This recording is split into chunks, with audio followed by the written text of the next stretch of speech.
रावण ने सफल होने के 3 कारण बताए थे लक्ष्मण जी को अंत समय मरते समय में। तो आइए जानते हैं, इस वीडियो में हम आप लोगों को बताएंगे कि जब रावण की मृत्यु आई तो भगवान श्री राम ने उनसे कहा, लक्ष्मण जी से कहा कि जाओ रावण से कुछ सफल होने की 3 कारण बूझ कर आओ। तब लक्ष्मण जी गए और रावण के सिर के तरफ खड़े हो गए, और जब सिर के तरफ खड़े हो गए तो रावण कुछ नहीं बोला और चुपचाप पड़ा रहा।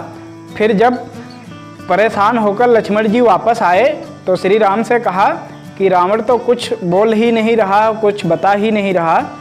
तो भगवान श्री राम ने लक्ष्मण से कहा, अगर हमें किसी से सीख लेनी हो या शिक्षा लेनी हो तो उसके सिर की तरफ नहीं खड़े होते और उसके पैरों तरफ जाते हैं और हाथ जोड़कर उससे मांगते हैं कि हमें ये शिक्षा दो।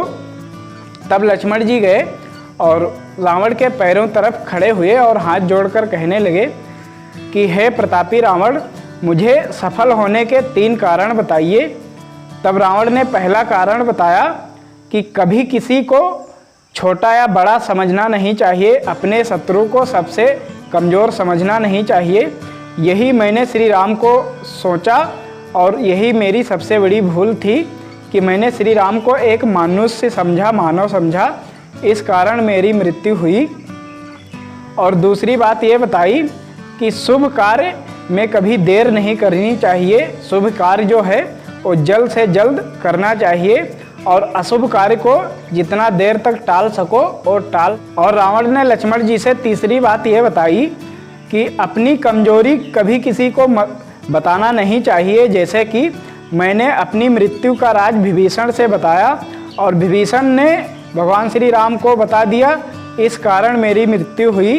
तो अपनी मृत्यु या अपनी कमजोरी का कारण जो है वो किसी को नहीं बताना चाहिए। यही मेरी गलती थी, इस कारण मेरी ये दशा हुई। और जब रावण ने भगवान भोलेनाथ की तपस्या की, तो जब भगवान भोलेनाथ की तपस्या की तो भोलेनाथ ने उन्हें अमरता का वरदान दिया। लेकिन रावण ने ये वरदान, भगवान भोलेनाथ से रावण ने ये वरदान मांगा था कि मनुष्य और वानर मुझे ही मार पाएँ, मनुष्य और वानर के मारने से मेरी मृत्यु हो। इस कारण वानर को मैंने तुच्छ समझा तो मेरी वानर के द्वारा मेरी सेना का नाश हुआ, और मानव को मैं बहुत कमज़ोर समझता था, इस कारण भगवान श्री राम ने मानव अवतार में जन्म लिया और मेरी मृत्यु हुई उनके द्वारा। तो मैं ये वरदान उनसे मांगा था भगवान भोलेनाथ से कि वानर और नर से मेरी मृत्यु हो, क्योंकि इनको मैं समझता था कि ये लोग मुझे मार नहीं पाएंगे। नमस्कार दोस्तों, स्वागत है हमारे एक और न्यू ब्लॉग में। अगर वीडियो अच्छा लगा तो एक लाइक करें, चैनल पर पहली बार आए हैं तो चैनल को सब्सक्राइब करें, ताकि रामायण कथा की अनसुनी कहानी हम आप तक सबसे पहले लाते रहेंगे। चलते हैं एक और किसी अन्य कहानी की तरफ, तो वीडियो को लास्ट तक ज़रूर देखें।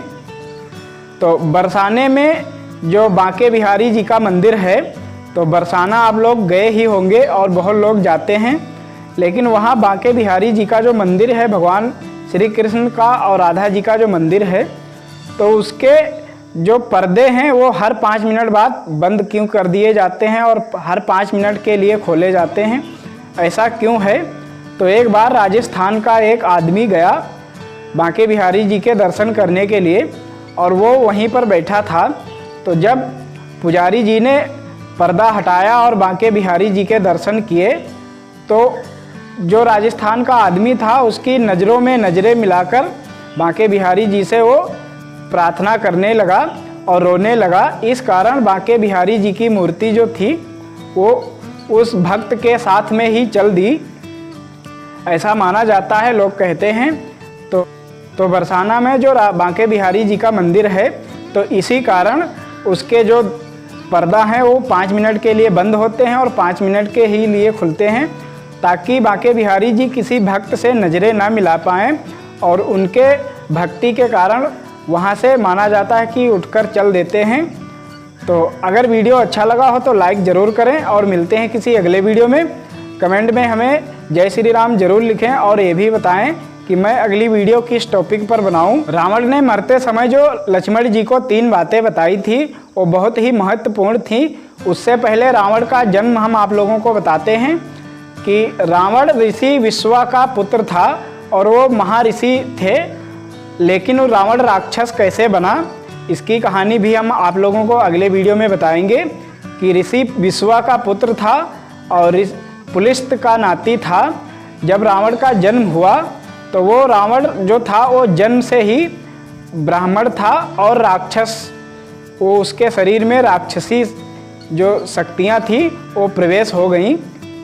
तो राक्षसी जब शक्तियाँ प्रवेश हो गई, इस कारण उसके कर्म जो थे वो राक्षस जैसे थे और जन्म उसका ब्राह्मण कुल में हुआ था।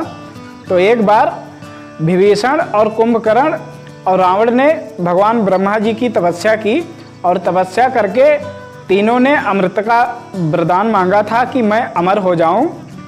तो ब्रह्मा जी ने रावण को अमृत का वरदान नहीं दिया और कहने लगे कि तुम्हें सिर्फ वानर और नर ही मार सकते हैं, अन्य कोई देवी देवता नहीं मार सकता। और विभीषण को वरदान दिया था कि तुम जब तक जीवित रहोगे तब तक भगवान विष्णु की पूजा करोगे और उनकी भक्ति तुम्हारे अंदर रहेगी।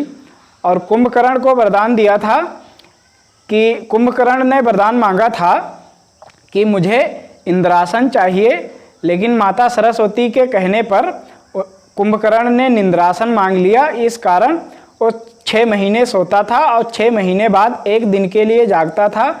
एक दिन के लिए इसलिए जागता था कि वो एक दिन में इतना सारा भोजन खा जाता कि लंका की सारी सेना मिलकर 6 महीने तक खाती। इस कारण ब्रह्मा जी ने उन्हें निंद्रासन का वरदान दिया था। मिलते हैं किसी अगले वीडियो में।